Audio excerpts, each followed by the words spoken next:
My story is of a little brown girl who grew up in an all white family and lived in all white communities and went to all white schools. And from my earliest memories, about 3 years old, I was very acutely aware of being very different. Welcome to Diversity Dish, where we're dishing on everything diversity, equity, inclusion, and justice related. My name is Sedruola Maruska, and we're bridging the gap between what needs to be said and what needs to be heard. Those individual experiences that are often ignored or simply dismissed. Sometimes I'm dining alone, sometimes I'm dining with friends, and sometimes I'm dining a la carte. No matter how I'm dining, it promises to be delicious. Let's dig in.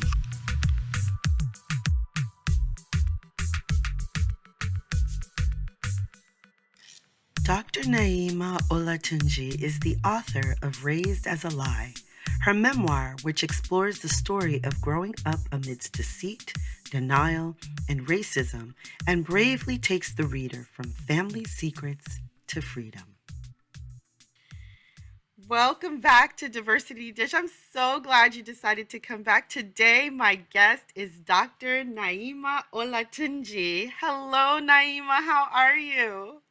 I'm so amazing. I'm so amazing and really, really honored to have this conversation with you. I'm looking forward to it. I'm really excited to have you here too. Thank you so much for agreeing to be here.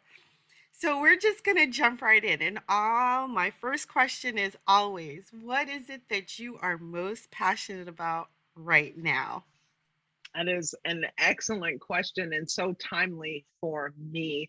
The thing that gets me the most excited about my life right now is that I am a newly published author. Yay! And I know, such a big deal. It Such is. a big deal to me. I'm really, really excited to be in this space of I did it.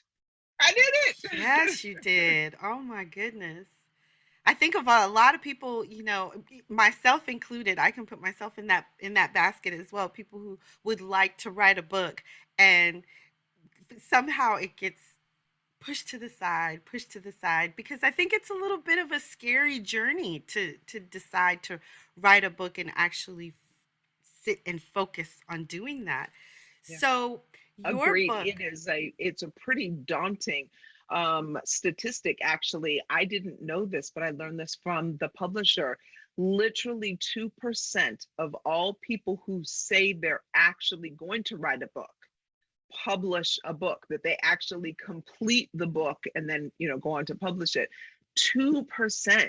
And that's of the people who say that they're going to write a book. Like how, or, like how many other people would like to and they don't actually, go on a mission. So the idea that, this is so common despite the cajillion books that are in our universe Exactly. truly is, it's pretty spectacular to be in the place of actually completing the project, because it is daunting.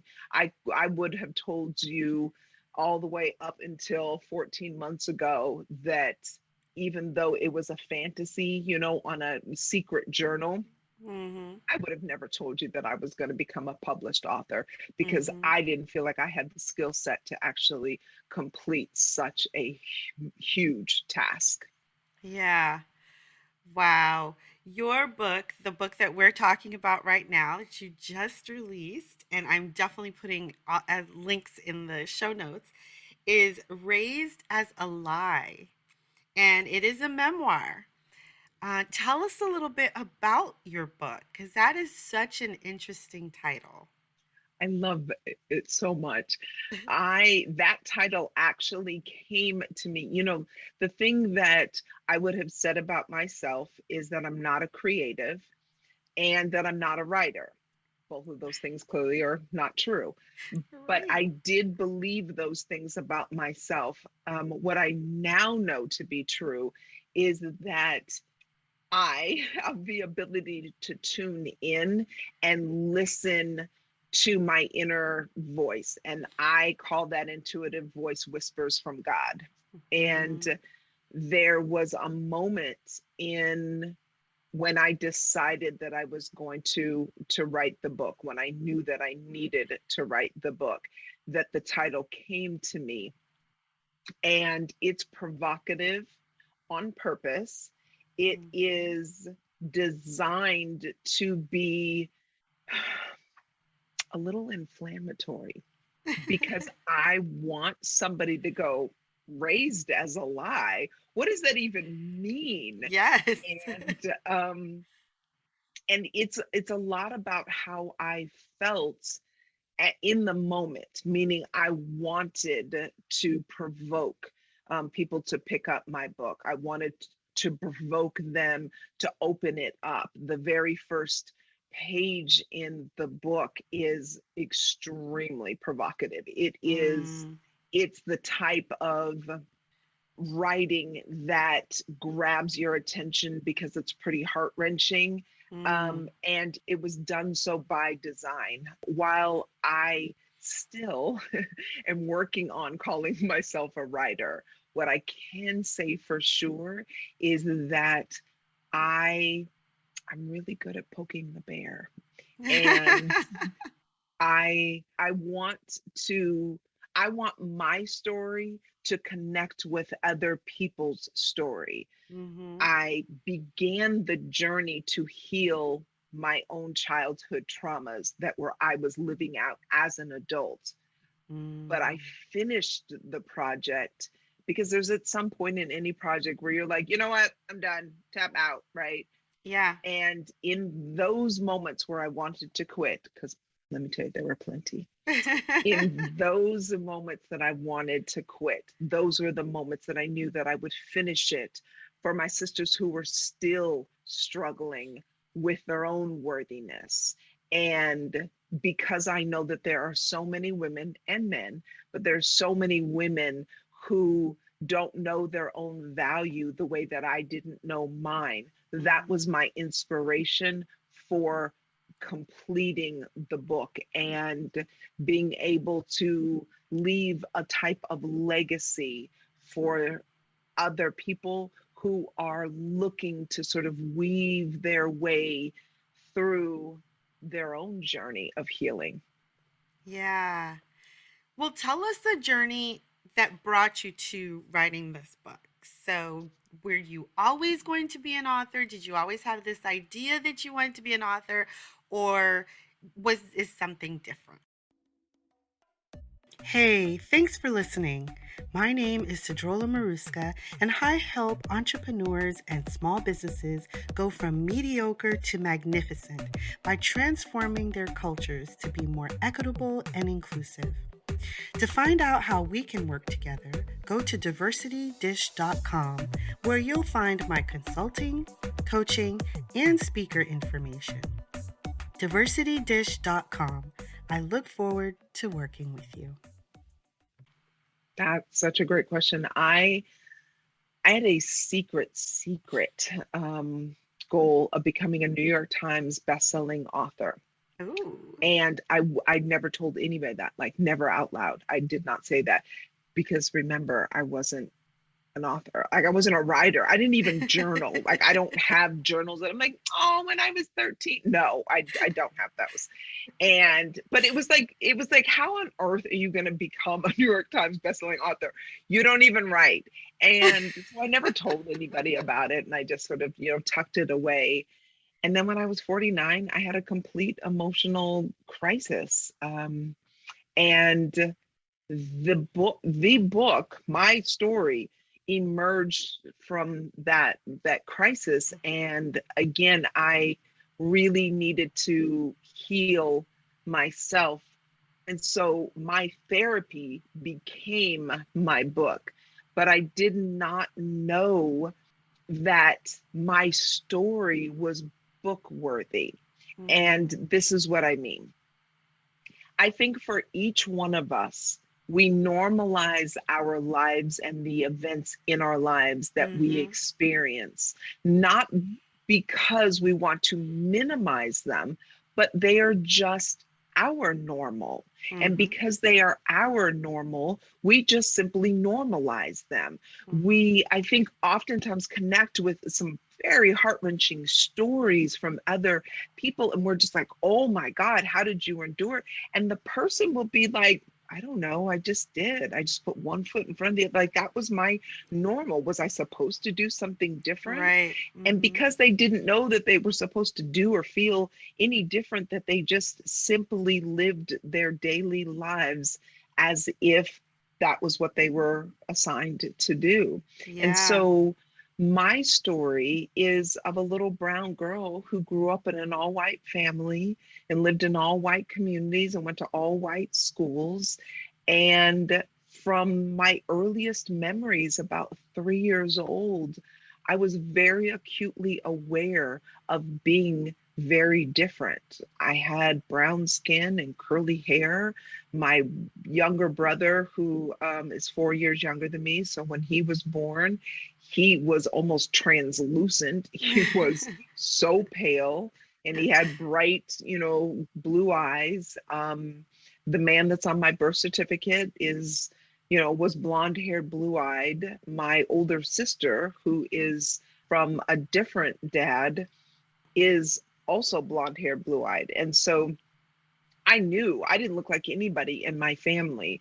And my sister, who is 7 years older than me, had her own emotional issues, and I was her target. And so she tormented me when I was younger, and always calling my skin dirty and stained. And I internalized so much of that.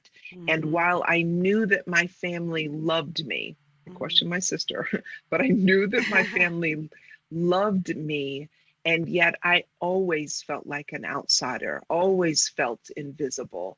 And I never had, this good relationship with my hair. It was always sort of, oh, that mop, or oh, that rat's nest. Like, while it's one thing to be loved, it's another thing to be tolerated. And my hair was certainly something that was barely tolerated, right? And it was because my mother didn't know how to do my hair. My aunts didn't know how to do my hair. All of their children had straight hair. And so there was just never this sort of compassion around it. And so when I finally graduated to, being an adult, I was 49. I had gone back to school in my 30s.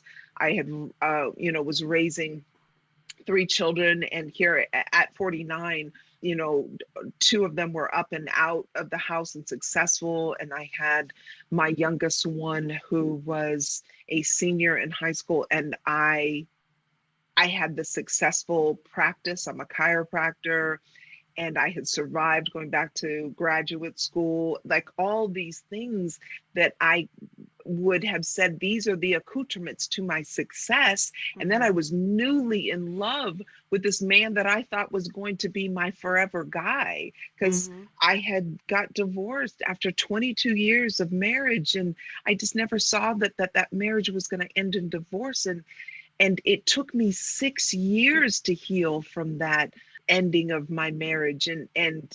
But here I am at 49, and I'm good. I'm good. And then Mr. Forever walks out, and he abandons me after me begging him not to leave. And to know me is to know that I don't beg for anything. I got too much ego, too much pride. And I was raised by fierce women who would have told you that you never, ever beg for anything. You go out and you work your ass off, but you don't beg for anything. And yet I begged that man to stay, and he left, and I was shattered. And so the book emerges because I have some very deep hurts that I need to figure out how to heal. And I did the one thing that I knew in that moment, and that was to call a therapist.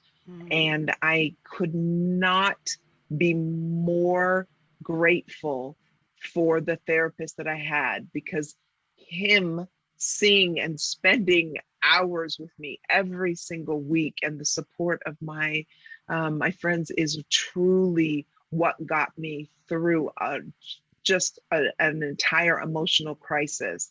And in that healing, I could then formulate the whole story of the book. Because Mm, initially, while I didn't think that my story was unique, only because I never told anybody about it, right. it was like, well, so what? I had this story, right? Like, so what? I was an outsider. There are lots of people who feel like they're an outsider. Yeah. And it turns out that as an adult, I was making decisions based off of meanings that I had attached to myself and others from when I was a very little girl.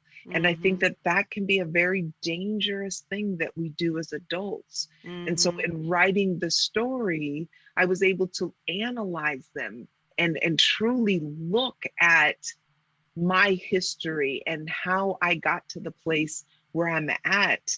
And it was just such a cathartic process. And I'm so grateful for the opportunity.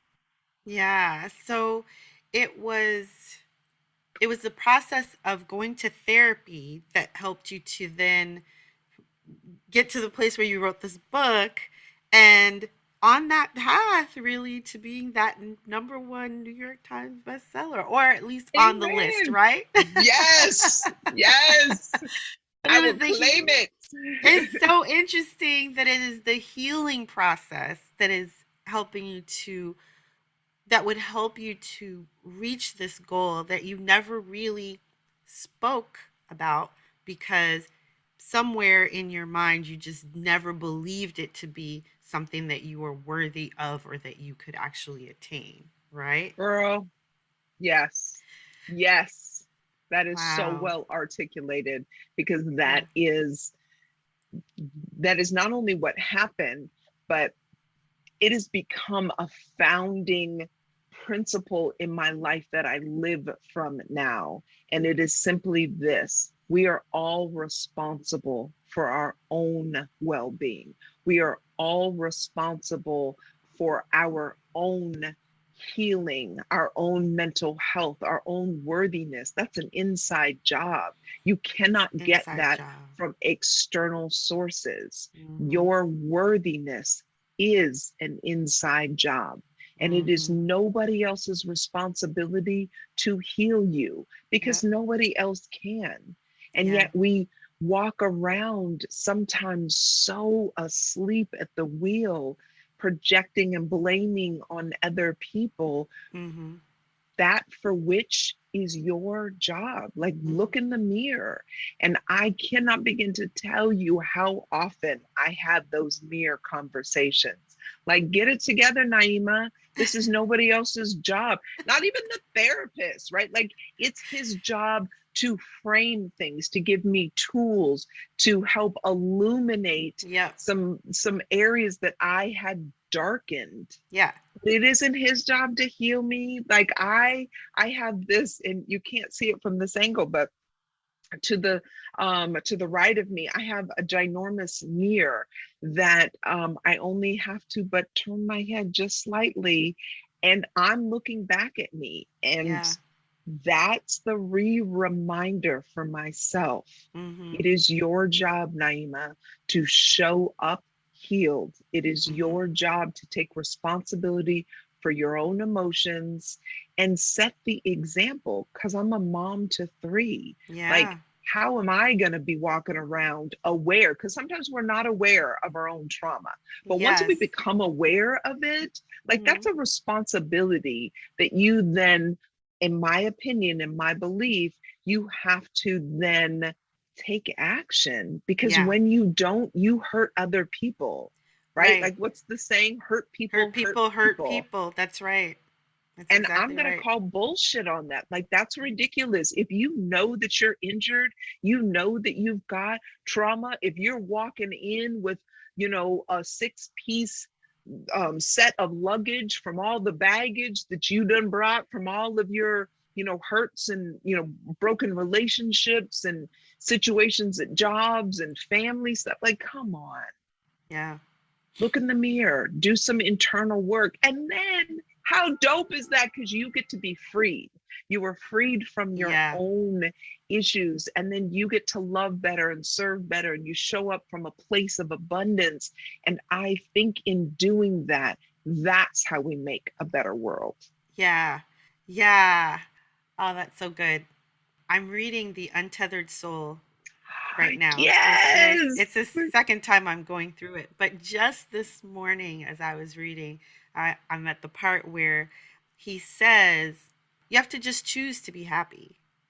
No matter what it is that happens in your life, you have to choose to be happy and not base it on anything particular that happens or doesn't happen for you, so that you can fully experience and fully enjoy this life that you're living, right? So you cannot base it on, well, I chose to be happy, but then my husband left me, so I Right. couldn't be happy anymore. No, Right. you have to just simply choose that your husband leaving is not the thing that's going to take your happiness and take your joy. And Yeah. so I'm listening to you and I'm like, oh yeah, that's kind of, it resonates in the same way. You Yeah. have to choose. And yeah, we are responsible for whatever it is that we find out about ourselves. So, which is really also an interesting thing that I say all the time, especially as an equity inclusion consultant. I say the reason that a lot of people want to turn away and don't want to hear the information is because they now become responsible for what they do with that information. If they don't Amen. do anything, then it gives them more angst, more guilt. So maybe it's better if I don't hear it, then I don't have to be responsible for something that I don't know. Yep. And sadly, if the information is there for you, if the information is supplied to you, you are still responsible for it, Yes. whether or not you choose to hear it or you choose to act in accordance to it, right? 100%. And doesn't that come from top down, right? In our country, right? Our president, whoever is sitting in the seat, has plausible deniability, right? As a clause, like, do not tell me, because if I know, then I have to take action, right? Yeah. Well, we all know that if you know something, you are then tasked with the responsibility. It is not Yes. knowledge that is power, it is applied knowledge, right? Like, you can't simply say, oh, I know it and whatever. Right. No.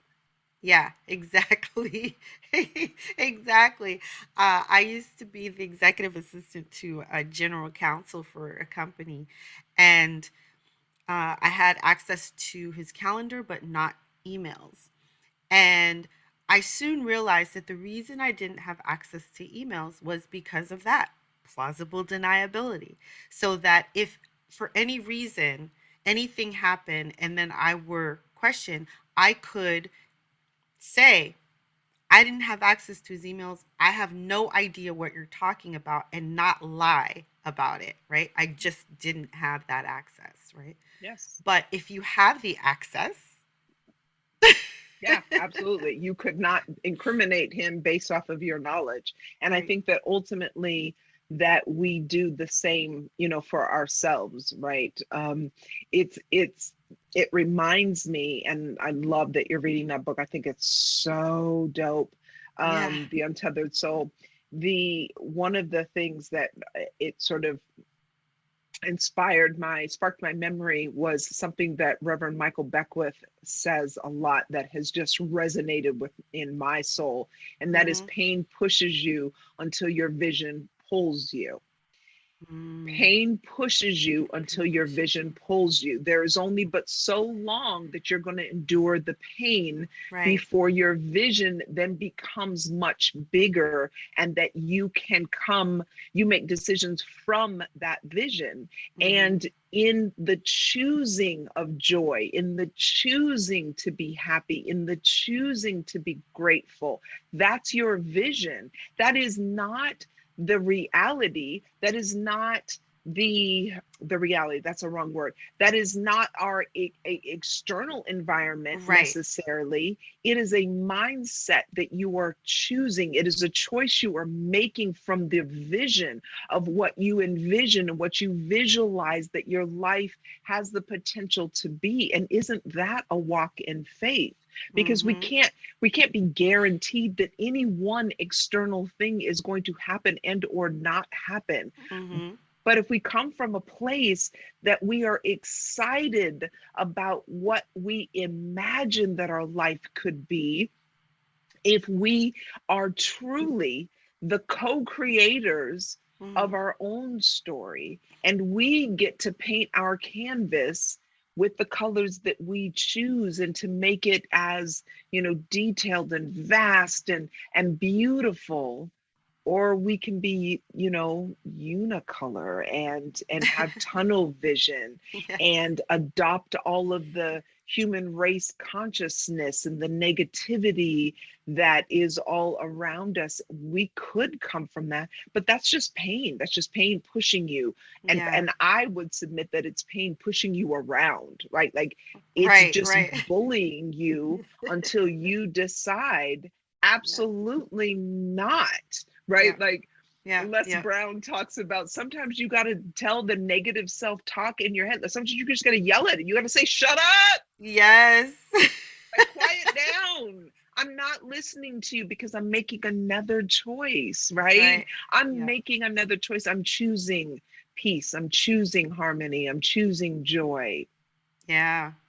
Yes, Yeah. absolutely. Absolutely.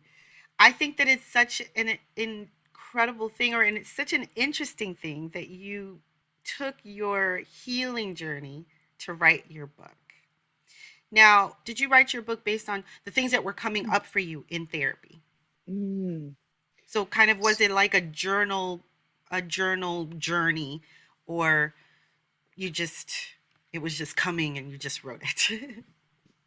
The beautiful thing, I'm going to answer a bigger question that you didn't ask, but I'm No, that's extra, so okay. I'm gonna share it. So the beautiful thing in the journey, when I decided that I was courageous enough to Mhm. take on writing this book, I had aligned myself with a Georgetown University professor, Professor Custer, created and designed a course for his students at Georgetown University, so that they would, at the end of a semester, actually have a rough draft manuscript, right? So Oh. they started, it was an entire class. And so he then expanded it, and it just became this just such an incredible program. And essentially, through this structure,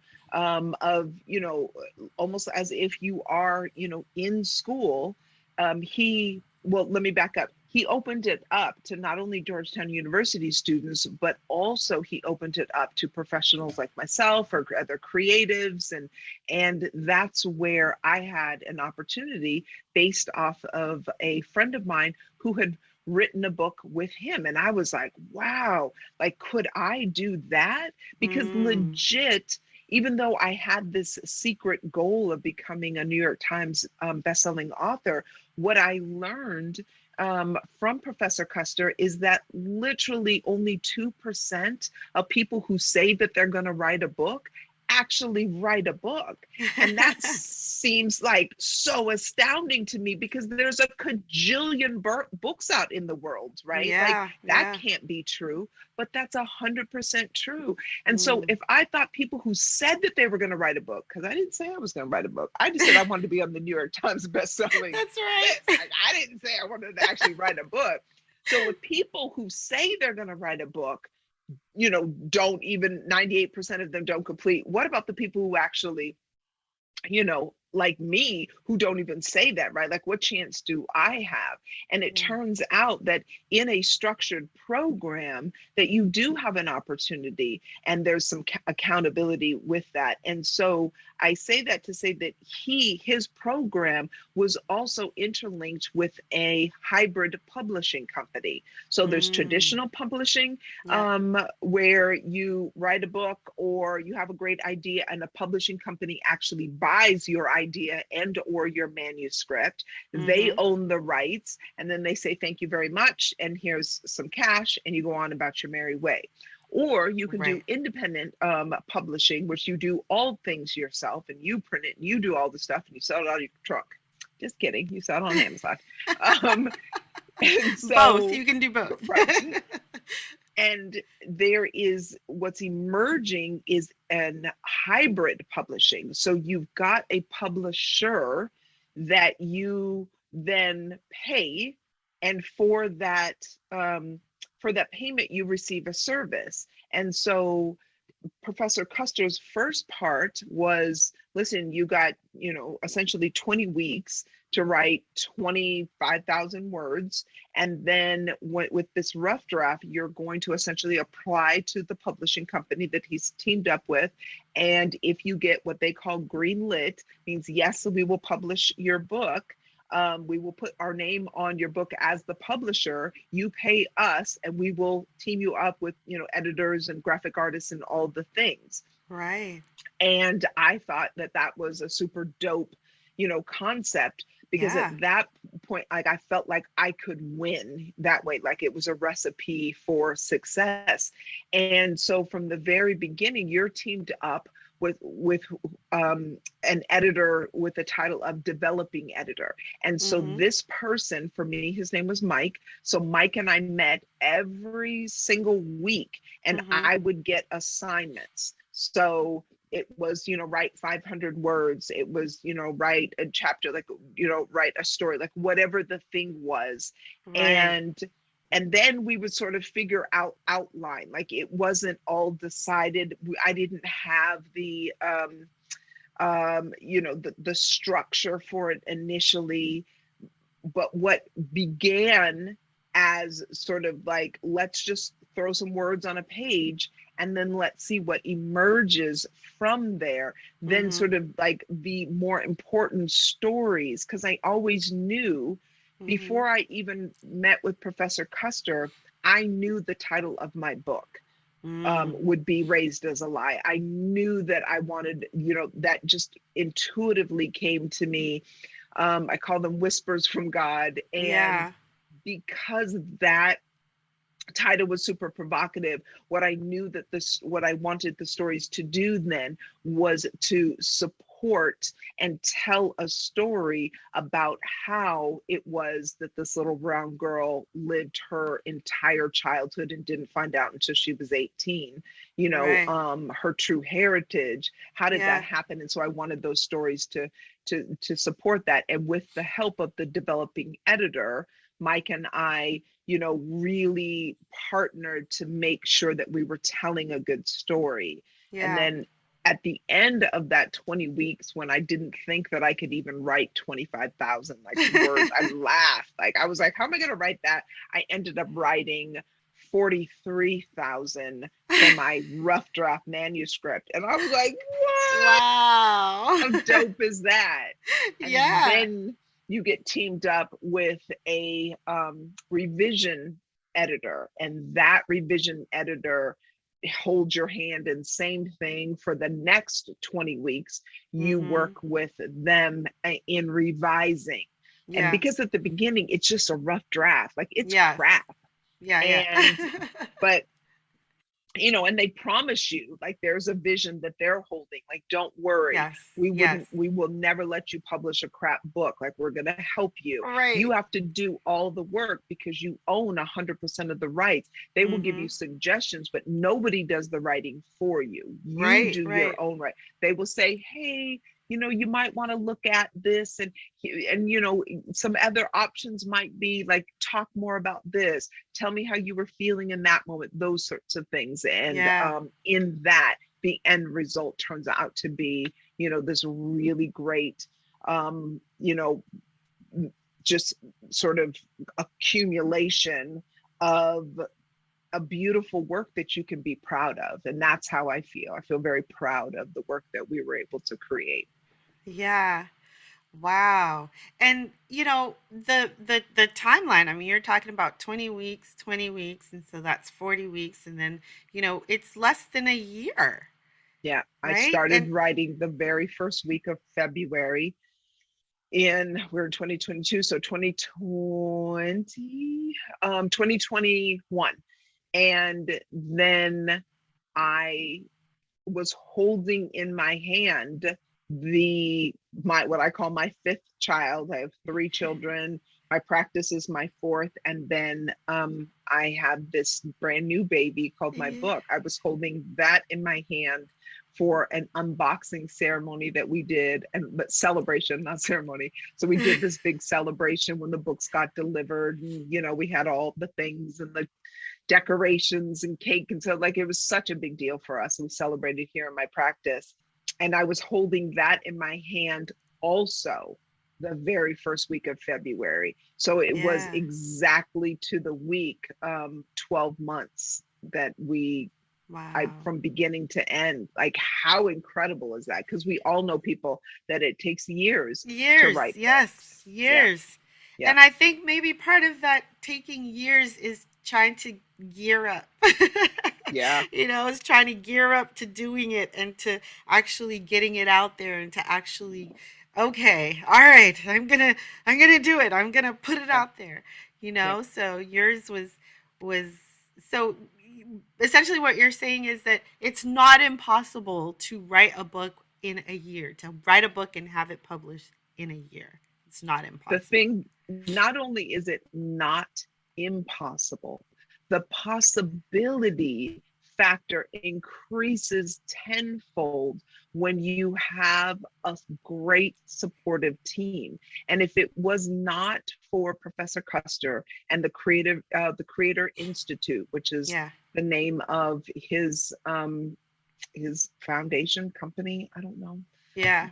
forgive me if you ever listen to this, Professor Custer. Yeah. Um, if you have an incredible structure and a system and support network of professionals, then the likelihood increases so much so that you can, the only choice is success, Yeah. right? Like Yeah. with the right, support. I mean, gosh, what can't we do? And if Yes. they can take somebody like me and turn me into an author, my Author. God. Yeah, like You I highly, highly recommend anybody who's thinking about that is to absolutely reach out to the Creator Institute, because they are churning out new authors every yeah. single year now. Well, we'll have to definitely link them in for anybody I would who's love looking that. for Yeah. it. Cool. Absolutely. So, you are now a published author and a successful business owner. And I think that that's just fantastic. I love it. I love your story. I can't wait to read your book because it's like you said, it's very provocative. You want to get into it and see how does that happen, right? Yeah. And yeah, I just love it. I just love it all so much. Yeah, it's nice to be here to finally get into the space to be able to talk about it and talk about it from a place of healing. And this Yes. is one of the things, one of the last things that I say and talk about in my book, that I am a work in progress. We are Yes. always Always. evolving. And one of the things, and this was the mirror talk, right? Like a whole conversation in the mirror to the right of me saying, listen, because I thought literally as recent as last Friday in therapy, Ernest, who is my therapist, and I had this whole conversation where I was like, I don't understand. Why am I back here? Meaning Mm, in that particular emotional space. I was yeah. like, I I've done the work. I'm good. And he was Yeah. like, we are always evolving. He was Yeah. like, we're always looking for a deeper, greater version of Of ourselves. And ourselves. in Yeah. that evolution, you're going to come up against parts of yourself that you recognize need deeper levels of healing. And Yeah. you're going to give yourself grace, and you're going to forgive yourself and be kind to yourself, because Yes. I have the, the shitting on yourself disease, right? I should be The here, I should should. be Yes. there, I should do this, why shouldn't I have done that, right? Like Yeah. Yeah. I have it bad. And so he said, you're going to give yourself a tremendous amount of grace. And I ended up last Friday, like we spent almost 2 hours together. It was supposed to be Yeah. an hour, but I require lots. And he said things to me that I heard differently. Mm, I know that your audience will resonate with that. There are things that absolutely. we hear Yep. time and time and time again, and then somebody says it in just the right way, in the right moment in Yes. your life, and you hear it Hear it. different, right? Yes.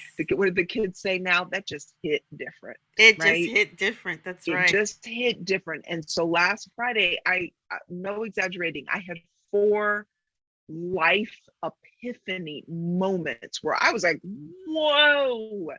And what it all came down to, these things, these emotional episodes that I was having, arguments in my head, and I will argue out loud, fully answers, all the like, we get loud. It's loud in here. And what it all came down to, and I learned about myself on Friday, was that it's all me. I was Yeah. projecting some things, and Yeah. it truly was me. Yeah. And I thought, holy cow. But here's the beautiful thing about that, is when you recognize that it's you, that you have the The power power. to then make changes. I'm Yep. not relying on, I'm not saying, oh, it's him, and now I got to wait for him, Yep. whoever him is, right? Like, Yeah. no, it's you, baby girl. It's Yep. you. Yep. So let's get back at it.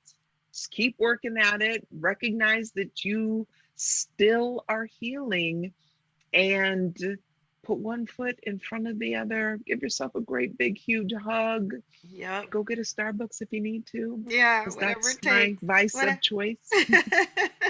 Whatever it takes. Yes, Absolutely. ma'am. Yes, we do. We have to give ourselves grace, and we do. We butt up against things all the time that we think have were gone.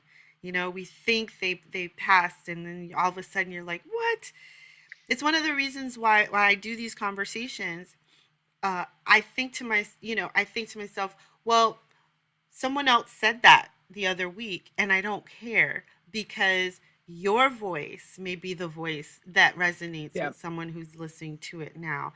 So, 100%. and so therefore, we can say the same things over and over and over again, but we just don't know which voice is going to resonate with which person. So it's okay that the message keeps going through, because when it does hit, that's the right person and the right time to hear that message, then yay, we're doing it right. I couldn't agree more. And I think that oftentimes when we think that we have imposter syndrome, right? Yeah. Like we don't want to step out and, lend our voice into the masses of what we believe, or already been said and done, and everybody's already doing it, and you feel a little bit like a fraud. Yeah.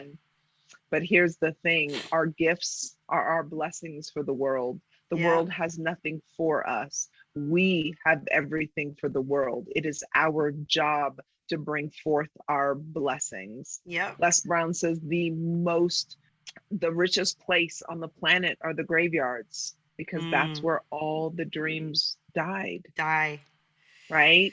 But if Yep. you give birth to the blessings and your gifts that have been bestowed upon you, that are for others, then your tribe is then waiting for you to do the thing, to say the thing, to write the poem, to sing the song, Right. to open the business, to birth the child, whatever Yep. the thing is, it's ready to come through you in only the way that you can. You can And do so it. I think that it is a facade, and sort of this idea that is designed to keep people down is imposter syndrome. There is no imposter syndrome. That's wrong. That's inaccurate. And we have mistitled that. Like, go out into the world and add your voice, And because we yep. are waiting.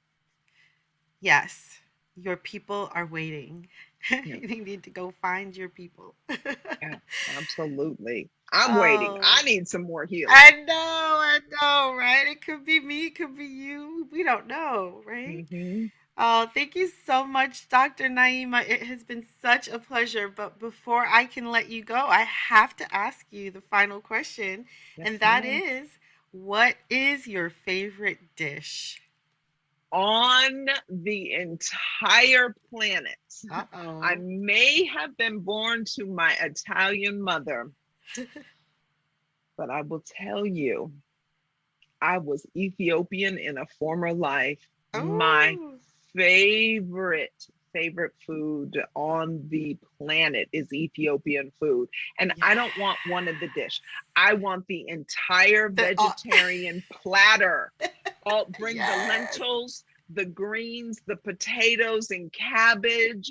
I need the spicy lentils. I need the kikaleche. Please bring me the All of injera. it. I need all of it in the platter in front of me. Man, you ain't never lied. That is some good food. That's some good eating. Oh Oh my my gosh. goodness. Just, Yes. I that like is I feel a truth. little saliva like You forming in ready? the You back of ready? my mouth. Like, I can taste it. I saw it so clearly. I could taste it. Oh my goodness, that is some good eating for real, for Yes. real. Yes. Thank you so much. It has been such a pleasure. I appreciate the time that you've taken, and I look forward to sharing this with everyone. Thank you. What an honor to be here and have this whole conversation with you. Thank you for having me. Hey, did you enjoy that episode? If so, please leave a review. It would mean the world, but only if it's a good one and you really did enjoy it. In which case, it would be awesome if you help support my work over at patreon.com/Sedruola Maruska. And finally, before you go, don't forget diversitydish.com. I'd love to work with you. See you soon.